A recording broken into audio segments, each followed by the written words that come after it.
Sorry to always be a bother. Thanks again for this time." Ava said this with a smile, seemingly without any guilt for making us pay. She just hitches a ride on our trips as usual, thinking of my husband James as nothing more than a walking wallet. I let out another sigh, lost count of how many it's been. By the way, Ava's parents are coming this time too. This sudden change of plans caught me off guard. Of course, Ava has no intention of paying for her parents either. James, too, won't say a word about paying in front of Ava, just pretending to be generous.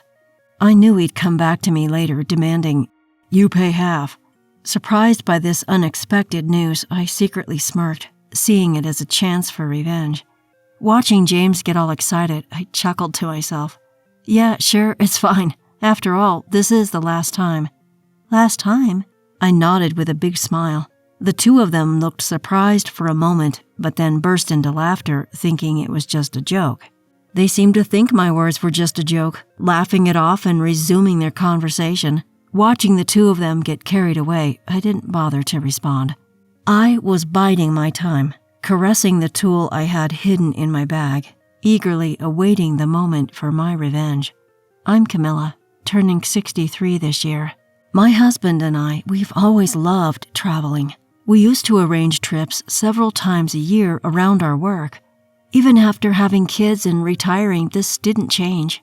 I thought we'd continue enjoying our hobby, but then things changed when Ava, the wife of our eldest son William, came into our lives. After William got married, Ava started visiting us often. William, busy with work, was relieved to know Ava was at her parents' home, so I didn't say anything. We were happy, a woman Ava's age, almost like a daughter to us, coming to visit. But I started feeling uncomfortable with my husband James's attitude towards Ava. "Thanks for dinner, as always." "It's nothing. I enjoy cooking when you're here."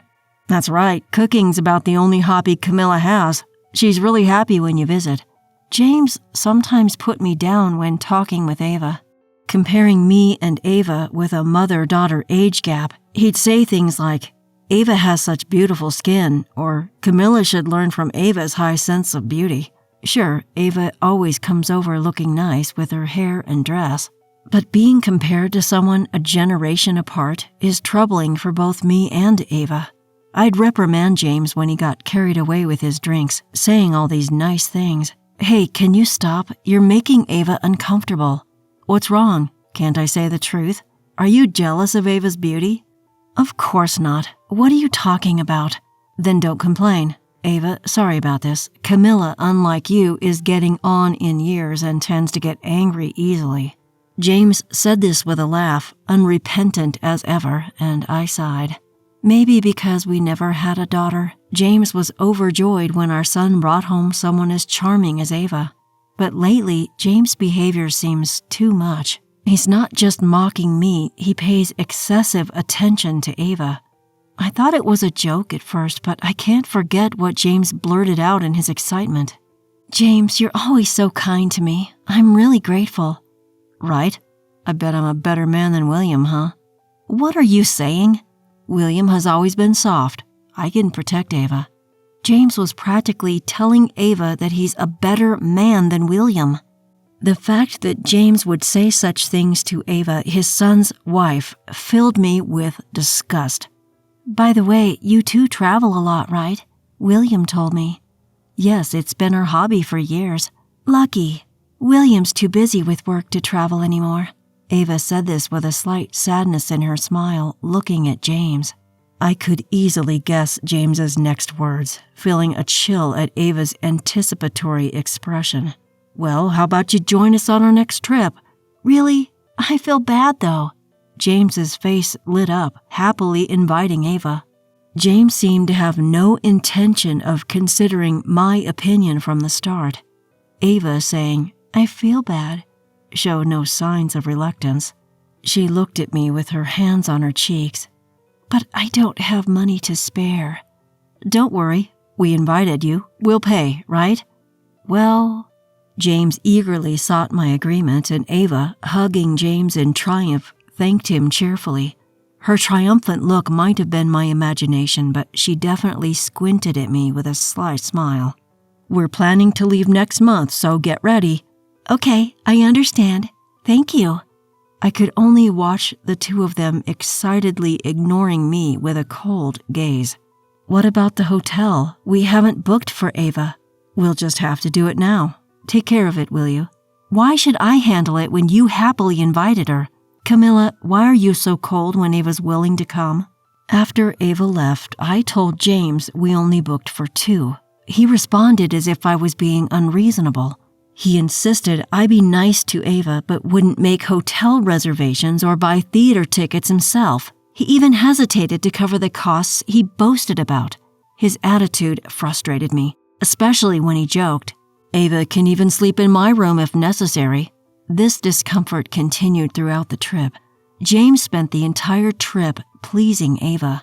If Ava said, "I'm not interested in the theater," he'd waste our carefully prepared tickets and change plans. He wooed her without reproach, leaving me disheartened. "Hey, Ava, I hate to say it, but it's troubling when our plans get disrupted." "I'm sorry. I got carried away because James is so kind." "It's okay. I'm happier when you rely on me." No matter what I said, Ava would look at James and he'd end up scolding me instead. Ava knew James was on her side, often making provocative statements. And James would always retort, "What's wrong with doting on my son's wife?" "I'm sorry. I'm always having fun at your expense. I'm just a nuisance, aren't I?" "Not at all. I'm really enjoying myself with you here. Camilla's the one who's always complaining, more of a nuisance." "Are you serious?" Emboldened, Ava started timing her visits to our home, joining our trips as if it were a given. Perhaps James had been inviting her in advance for these trips. Yet he never told me.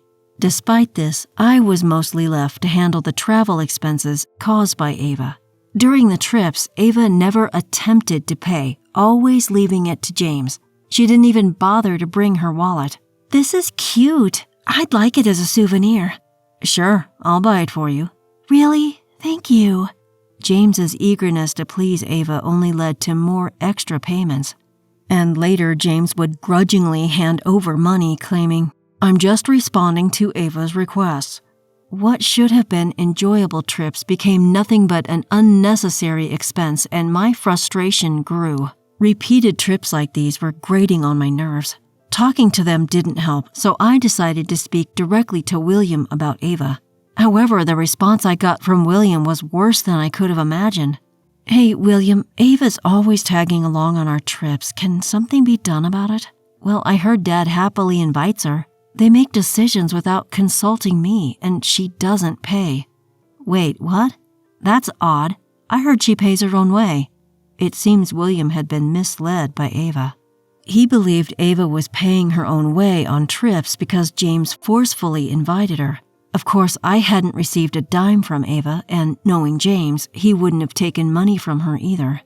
Yet William seemed to think I was making up stories to harass Ava.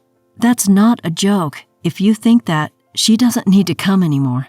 Ava's trying to get along with you and Dad. There's no need to talk like that. How can I get along with someone who makes up lies and plays the victim? I tried explaining the truth to William, but I had no proof that Ava wasn't paying for the trips. William seemed torn about who to believe. Later, he talked to Ava again, who insisted, "I've been paying my share." In fact, she tearfully told William, "Camilla's falsely accusing me of not paying even though I do. She hates me." Moved by her tears, William seemed to side with Ava, sighing over the phone. Frustrated with William's doubts, I felt at a loss. Ava never even opens her wallet when she comes on trips. She says she has no disposable income since she's not working, but she says she's paying. If that's true, then she's using your earnings for the trips, right? If you really believe she's paying, calculate exactly how much she's contributed. In a situation with no allies, I rebuked William harshly.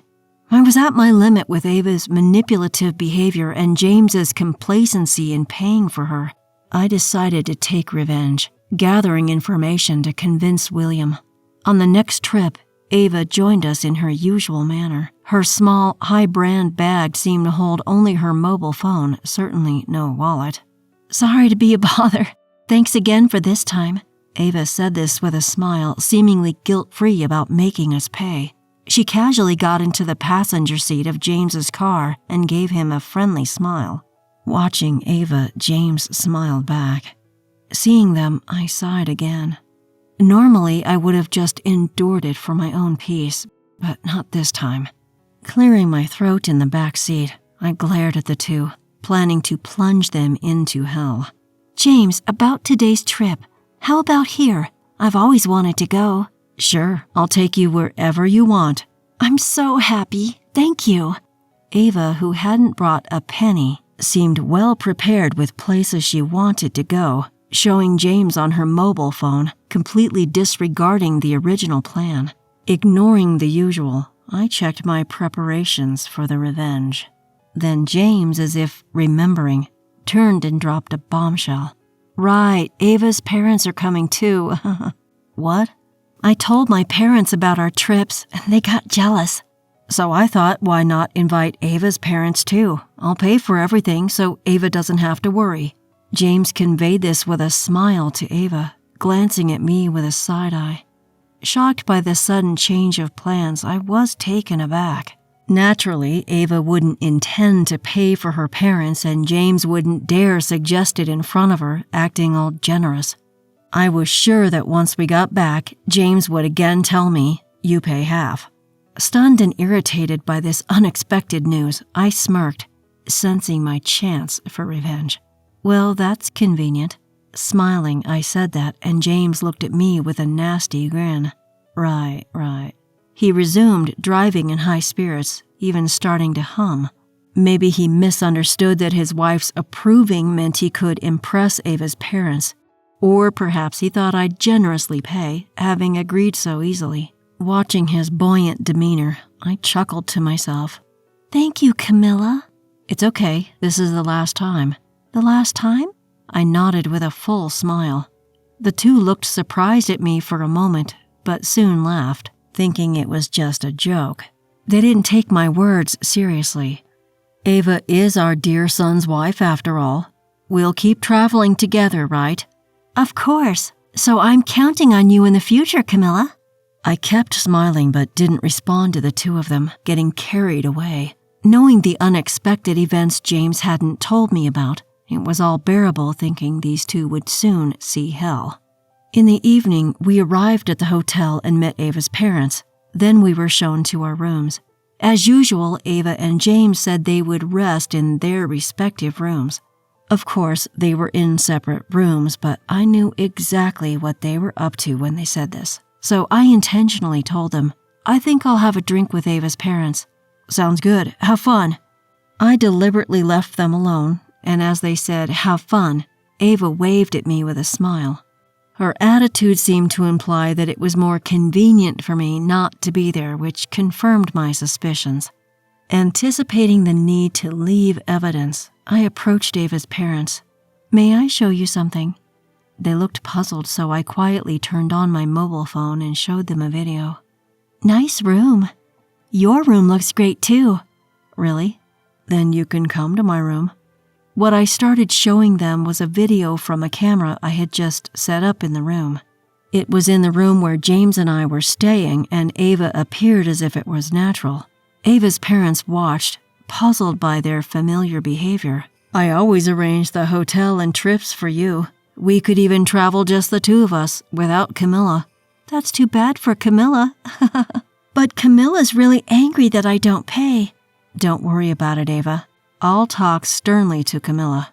The screen continuously showed Ava flirting with James and him being visibly pleased by it. Their interaction, which didn't seem fitting for a conversation between a father-in-law and a daughter-in-law, grew more animated and seemed to mock me. Seeing her own daughter speak with such terrible insults about me, Penelope, Ava's mom, looked at me with a pale face. What in the world? What is Ava doing? This video is from a camera in my and my husband's room. It seems Ava is talking with my husband right now. This trip was supposed to be Ava expressing her gratitude to us. Oh, was it? I only learned today that you and your husband were coming. They seem to have decided everything on their own. I candidly told them everything about the past trips. I mentioned that Ava had not contributed any money, James's attitude, and how they both disregarded me. As I explained, Ava and James, captured on camera, seemed to be confessing. Their expressions changed rapidly, turning red and then pale as they watched the video. Throughout, I silently recorded James' inappropriate words, which didn't seem fitting for a conversation with his son's wife. Our daughter, I don't know how to apologize. I appreciate your understanding. I plan to cut ties with James and Ava after this. Feeling it was cruel to torment them further, I decided it was time to reveal the truth and headed to the room. Opening the door, James exclaimed, "Camilla, what's with the sudden entrance? What, is it a problem if I return to my own room?"